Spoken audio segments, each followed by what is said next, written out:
And across the country and here at home, talks are focused on President Biden's decision to drop out of the race. WVTM 13's Emma Owen is joining us live from Birmingham this morning. And Emma, how are our local political experts reacting to this announcement?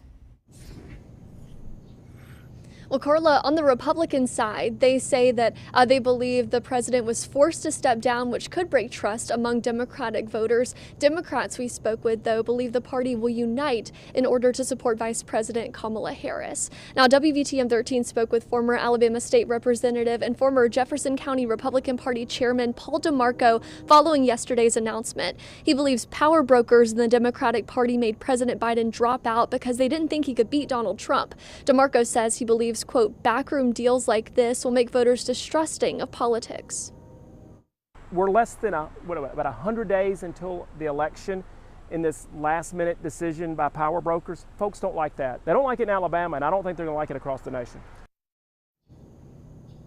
Now, John Saxon, former state Democratic Party treasurer, believes this will only unite the Democratic Party. He says at President Biden's age, there were already doubts about how he'd perform, and now believes the party will move forward together. I think they were divided over whether Biden should stay or go, and even a lot of people who said he should stay, I think privately might have been happy with the decision that he announced today. But I don't think they're going to be divided. I think they're going to unite around Vice President Harris.